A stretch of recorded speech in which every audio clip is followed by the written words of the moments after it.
This is Benny Chapman, the creature from the Black Lagoon, withoutyourhead.com. All right, we're back, and we're joined by Jon Knautz, the director of Jack Brooks' Monster Slayer. I want to welcome you to the show. How you doing?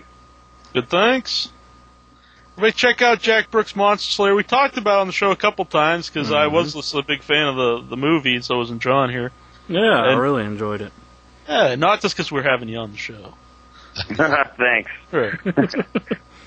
Have you been like... Good to know. Have you been happy with like the response to the movie?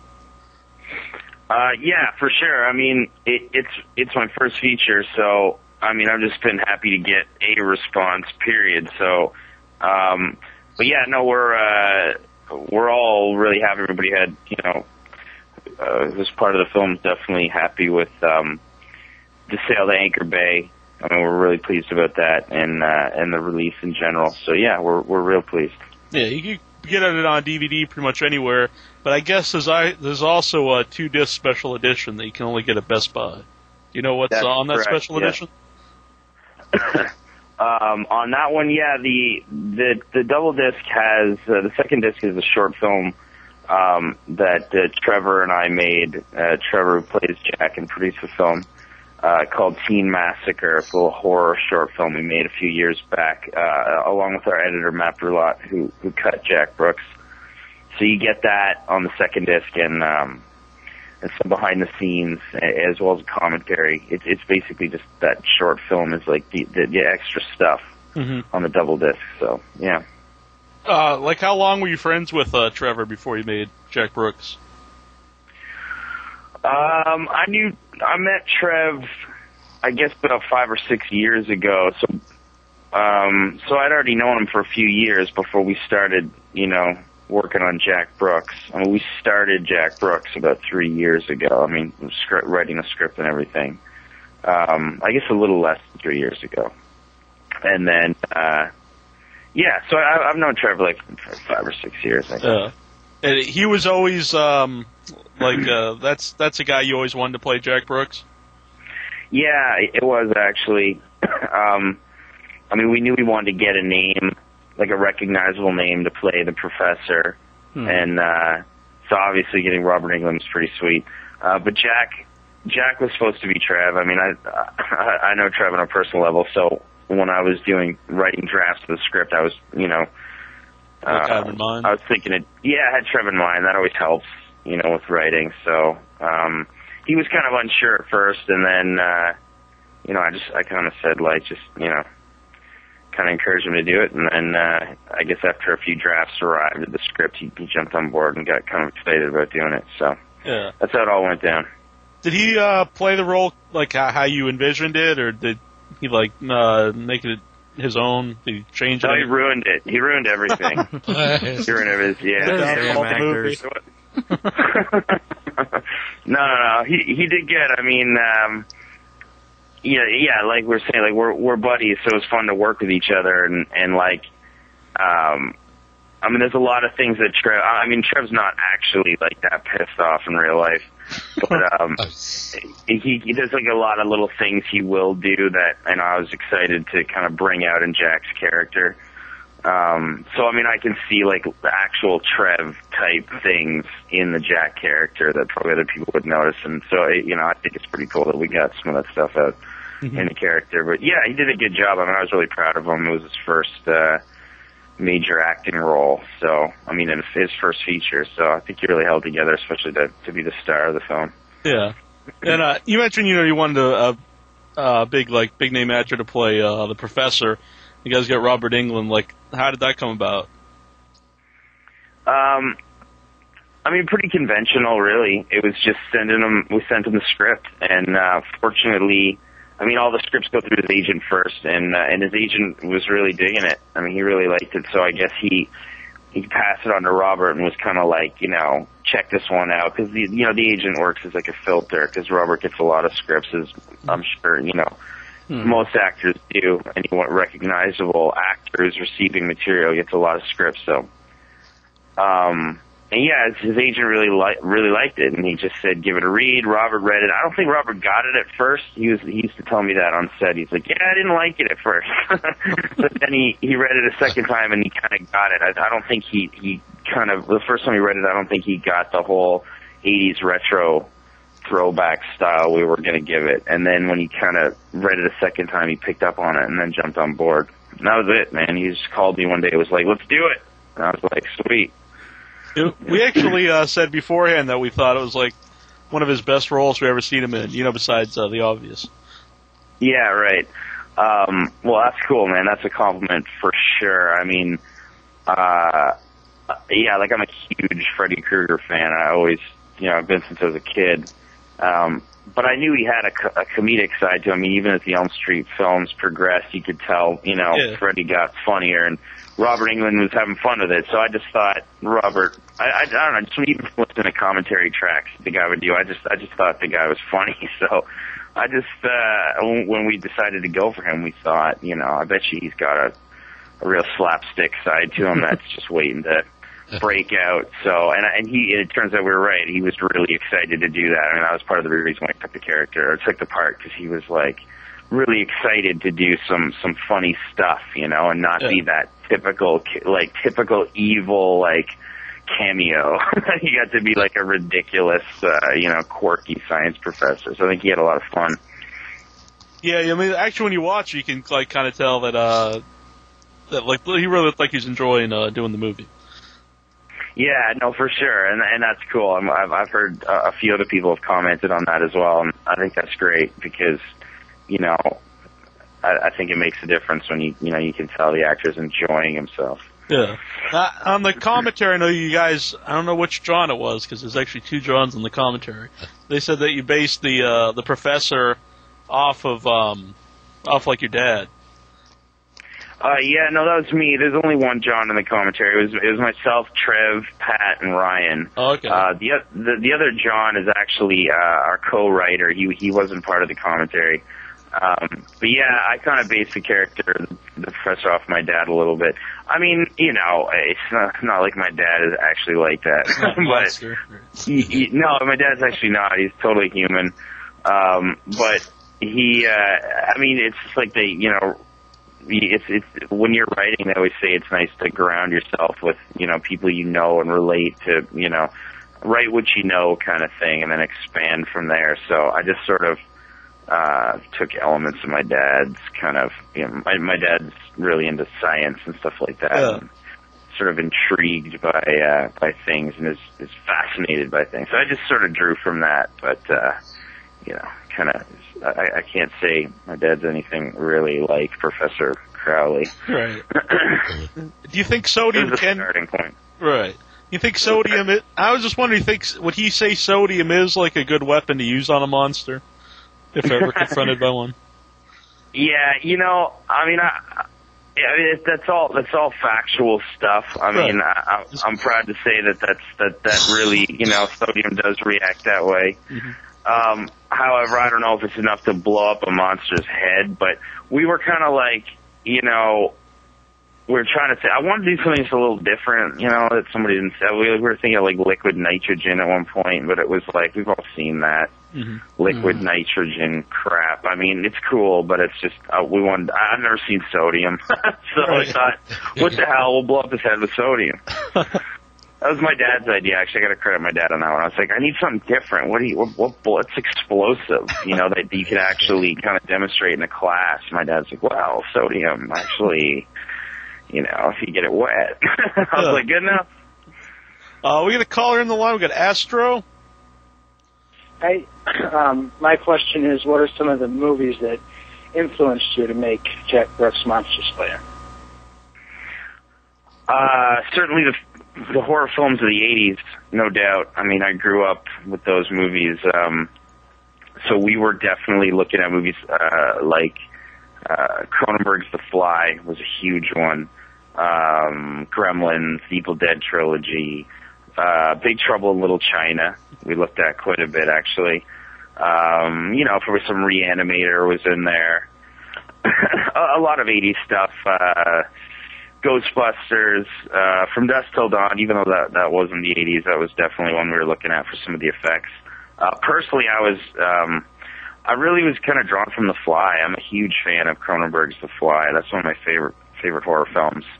And the Professor Crowley character kind of actually grew from the Seth Brundle character in that movie. So definitely looked at The Fly a lot, and then certainly stuff like the Evil Dead trilogy for the action-based stuff.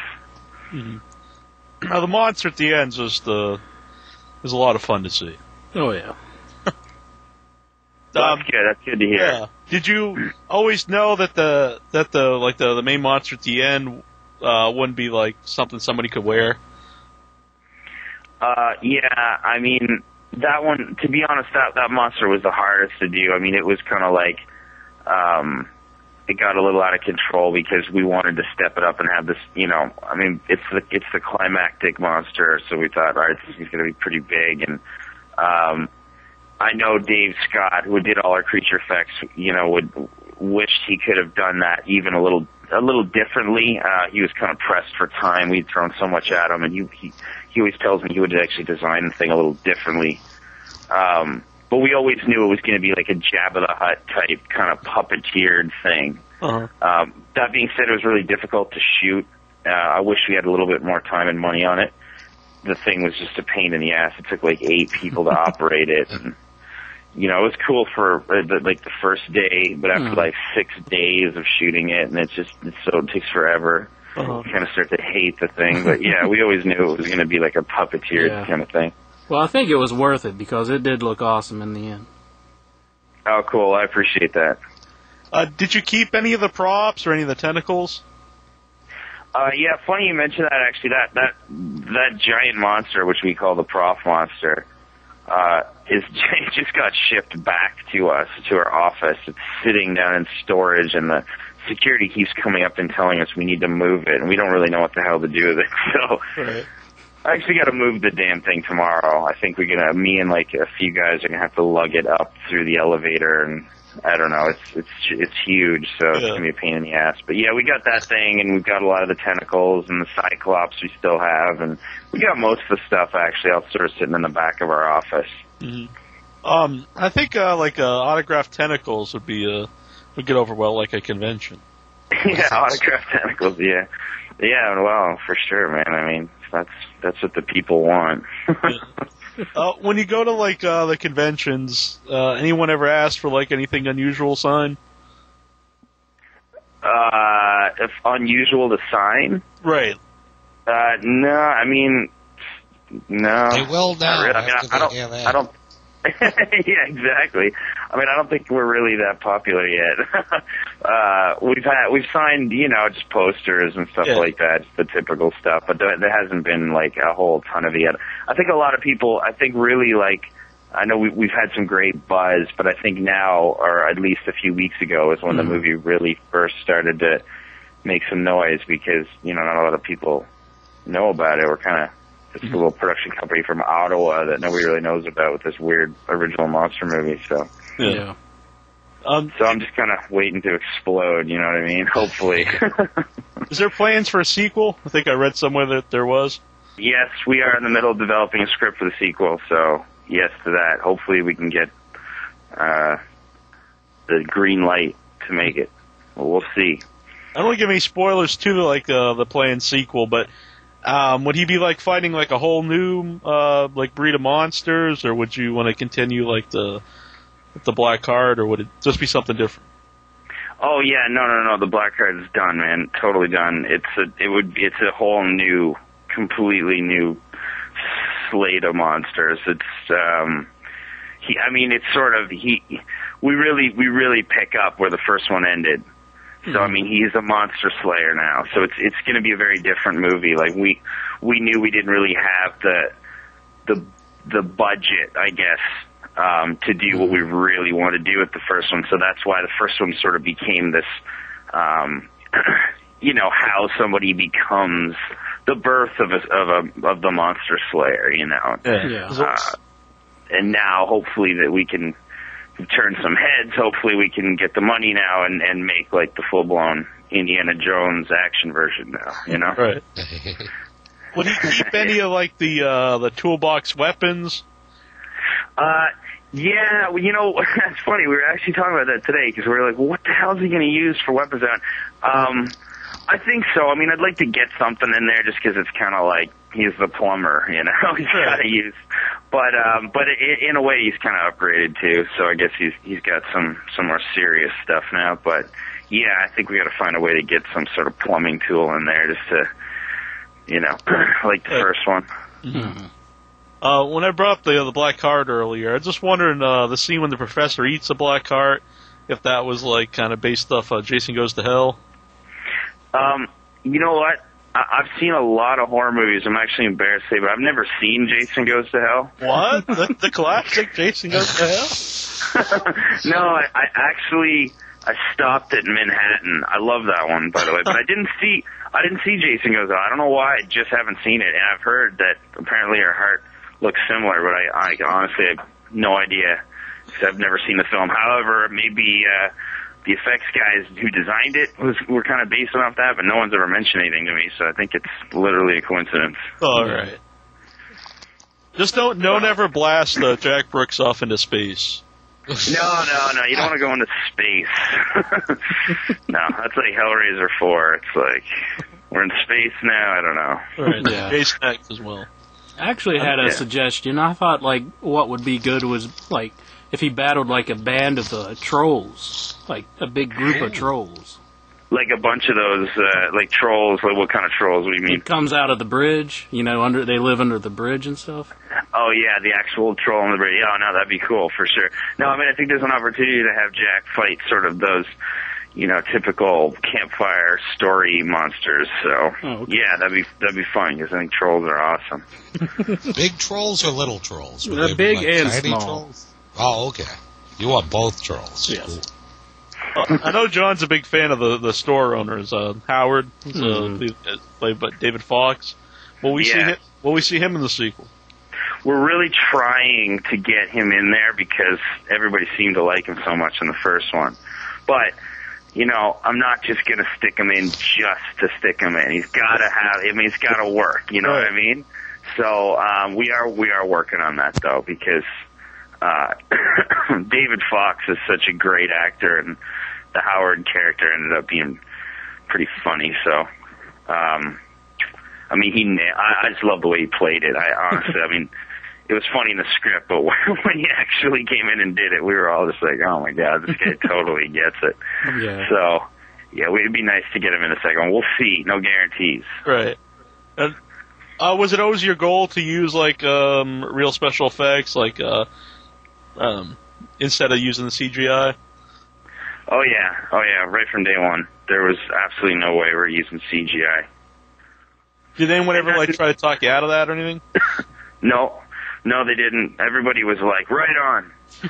I felt everybody. Honestly, I haven't met one person in my life, honestly, who's been like, man, CGI is way better. Like, I would definitely down with that.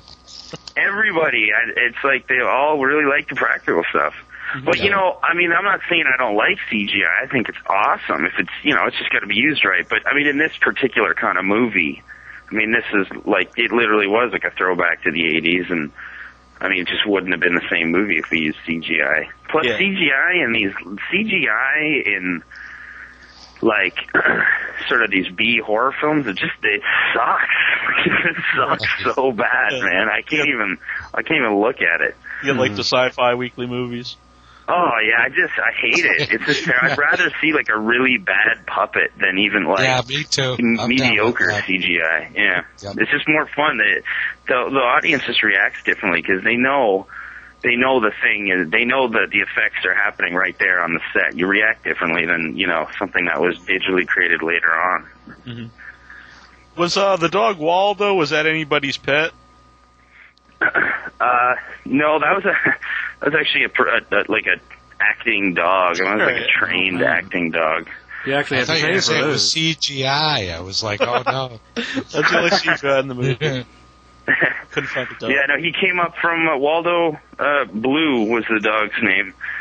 Blue came up from Toronto, and He's part of some professional dog acting school of some sort. He's great. That was money well spent, though, because his growl whenever during that one scene, that was a good performance by him. Yeah, I agree. And you know what? They've actually put a thing in his mouth. Oh, they put a little. They put. So that wasn't acting. No, he's cheating. He's cheating acting a little there. But the trainer puts a thing in the dog's mouth, and it lifts its lips up. So the dog always looks like it's growling, but really it's totally happy. So you put in the growling dog sound effects later, but really he was just like licking peanut butter off his teeth and having a blast. That's what they did with Mr. Ed. The old Mr. Ed. Yeah, right, exactly. Yep. They just prop the gums up and everybody laughs. What would you say was like the hardest scene to film? The hardest scene, well, like I was saying before, anything with that prof monster was a real pain. It was difficult. We definitely, Trev was kind of having a rough time with that first scene with his counselor. He has that big sort of speech he gives him where he's all pissed off, and that took a few takes. He was just. Maybe it was just an off day or something. That was kind of frustrating. I guess it was more Trev was getting frustrated, but for me, it was that prof monster, man. That thing was, that was just annoying after a while. I mean, it's just hard to coordinate everybody to get, when I was shooting, say, the Cyclops, for example, out in the jungle scene, that was fun because, it was just the one guy in the suit, and he was well-trained, so you just sort of talk to him and tell him what you want, and he's like, okay, man, and then he does it. Whereas the prof monster, it was like someone's on a remote control, someone's on another remote control doing the eyebrows. A couple people are lying out of frame, shaking tentacles, and it's just a lot more to, work with. Right. Any chance someday you'd like to see a Jack Brooks action figure? Oh, I'd love to. My God, that'd be so cool. We always crack jokes about it, like those Todd McFarlane's, horror movie maniac things, which we all have a bunch of. We always thought it'd be pretty cool, see Jack Brooks. So yeah, that would be something else. Next week's Halloween. I was just wondering, do you ever do anything special for Halloween? No, not really. I mean, I'll watch horror movies and stuff. There's a couple of parties. I don't have a costume, if that's what you're getting at. I have no ideas for a costume. I guess I should get on that. But, no. Was there ever any costume, when you were growing up as a kid? Was your favorite costume? Yeah, I mean, I used to like Freddy Krueger, for sure. I used to glue popsicle sticks to my mom's gardening gloves. And run around as Freddy Krueger. I mean, not even when it wasn't Halloween. I think I dressed like that for school a few times. Yeah. So, yeah. Well, what's it like, seeing something you created on the screen? Well, it's you know what, actually? You'd think it's pretty amazing, and it is. Don't get me wrong. It's totally surreal. But you're with the project for so long and you go through all of its stages that when it's finally happening, you're almost kind of you don't feel it as much. And it's weird. I mean, by the time it actually was playing theaters, I had already seen it in theaters with people during the mix and stuff. So it just, everything comes in such stages all the time that it kind of almost loses its effect a little bit. Yeah. But I mean, don't get me wrong. I still every once in a while will be kind of pinching myself because it's pretty sweet to have my own feature film up there on the big screen or on DVD. When you watch it with a crowd, is there any particular scene that people really react to that maybe you didn't think they would? You're kind of surprised about?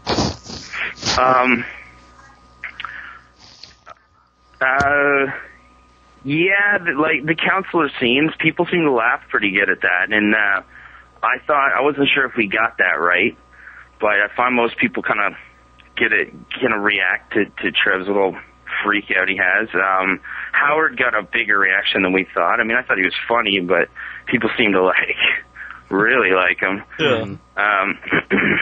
And yeah, I guess those are the two main ones. Like Howard, really, people seem to really like. I mean, I remember when we premiered at Toronto, David Fox was there, the actor, and he got like a standing ovation at the end of the movie. Like people were just like going nuts for the guy. So yeah, you should make a spinoff, Howard the Monster Slayer. Yeah, he needs a TV show, I think.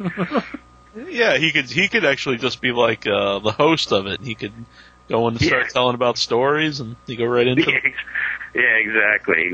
No, he really got it. I got to say, I didn't have to say much when he got there, and he was kind of like, he was almost like method acting when he showed up. Like he was like in character. I mean, I actually thought he was kind of a grump at first. I'm like, what's up with this guy? And then I kind of realized, like, after we were done, he was such a nice guy. I'm like, oh, wow, he was just really in character the whole time. Like, he totally just dove into the part. It was really cool. Would you have to wake him up for a scene? Yes.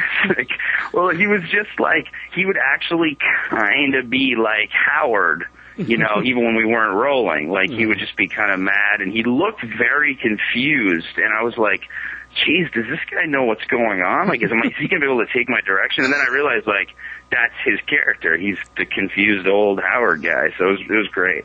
Mm-hmm. He's a brilliant actor. He's really, really talented. You said about basing the professor off your dad a little bit, and maybe some of Jack Brooks' anger, not as angry as the real guy. But is the counselor based off anybody? No, the counselor was, no, he wasn't actually. He was just kind of like, he was just there to sort of, you know, as like a sounding board for Jack. Yeah. And in a way, he was like, in the script, he was more, when I was writing him, he was more like, he was supposed to be the character he was just another person that was like wrong for Jack. Like he was giving him the wrong advice. And what Jack really needed to do was, you know, just find his own outlet. But I think in the movie, the way Danny Cash plays the counselor, he kind of comes across pretty genuine and almost helpful to Jack. So, so that changed a little bit, but I think for the better. Have you ever heard anything from the real Janice? I heard in the commentary that you named the one character Janice because of someone. I think someone. Oh yeah. No, that wasn't me. That was Trev. I don't know this girl at all. But apparently, I guess Trev was back in like early high school. Some girl fell when they were running, and then she started crying and said, "I broke my thumb." And Trev did this impression of her, and we all kind of laughed. And then he said she was like kind of a loser, and then we laughed, and we were like, "All right, let's name her Janice." I don't know. You'd have to ask Trev. Right. It's not bad enough to make fun of her in school. Let's make fun of her. Yeah, I hope she's not listening to the show. She's like, "What, you bastard?" But yeah, no, I don't know her, man. All right. To Trev. Your number's safe with me. I won't give it to Janice. All right, fair enough. If you go to jackbrooksamovie.com, they said this Saturday there's a 24-hour horror movie marathon in Chicago, and I guess Jack Brooks is going to be playing there. You know what? I don't even know. I don't go to the website. I haven't been on the website in a little while. I've been so buried with this Jack Brooks script. Yeah. But you're thrilled about it, right? Yeah. Oh, yeah. I don't know. I don't know what's going on. I guess it's playing something in Chicago I didn't even know about. So yeah. That's stupid, but yeah. Well, you can check that out. Go to jackbrooksamovie.com. Yeah. Read all. No, that it's website. your movie, and you have to go there now. What? That's where you have to go to find out about your movie now. Yeah, exactly. Let's go to his website, find out what's going on here. Yeah. Is there any advice you'd give to like a young movie maker, someone who's thinking about making their own movie, or wants to get into it? Well, it's expensive, so start off with short films for sure. To kind of, you know, figure out what you're doing first. But, no, I was asked this question before, and I think it kind of got me to, like, I don't have that, like, one solid piece of advice. But definitely, like, I highly encourage short films. Like, I think it's like a really, you know, they don't cost that much, especially with like editing systems, home editing systems nowadays. I think it's good to just get out there and just try doing a little scene from a feature, you know, in a short, and they can work as they prove to be really great calling cards if you put the time into them. That can, you know, work as a stepping stone to a feature. So, and they're good. They prepare you too, because I don't know if I would have been able to handle the feature if I hadn't done the short films I made, because I got to a point where the last couple of short films I made were pretty high quality in the sense of the production was similar to the production on the feature. Mm-hmm. It just simply didn't last as long because it was just a short. So when I got to the feature, the feature became more of like an endurance test. But I had actually felt that I had good experience from actually making the shorts. Mm-hmm. So I think I'm gonna say make short films, man. How many short films did you make? Have you made? I've made a lot of short films. The ones that are actually, like, credible, like IMDb credible, 5, I think. So there's Apartment 310, Teen Massacre, The Other Celia, Still Life, and Moment of Truth. Those are the 5 sort of... Those are the ones that you'd see actually on the IMDb that have actually played festivals. Other than that, I've just made tons of little things for fun and practice and experimenting and stuff. Right. Tons since I was like 14. I've been doing it. Is it the horror movie the horror genre? Is that pretty much what you're interested in? No, absolutely no. I'd love to do other stuff, but I love horror. I mean, it's just it's always gonna have like a, you know, place in my heart kind of thing. But no, I'd love to expand into other genres. Absolutely. But I think the horror genre is like, I think it's exciting for first-time filmmakers. There's something about it that's kind of appealing. I think it's, rather than trying to tackle like a serious drama, I think it just allows you to kind of cut loose a little bit and experiment and have some fun.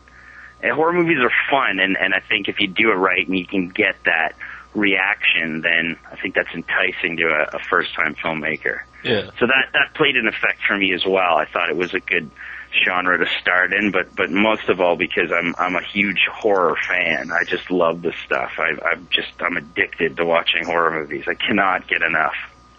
I just can't. I wanted to make another one, you know. It was when I was watching the movie. It was something I was wondering. I was like, did you really make like Robert Englund out there and digging a ditch?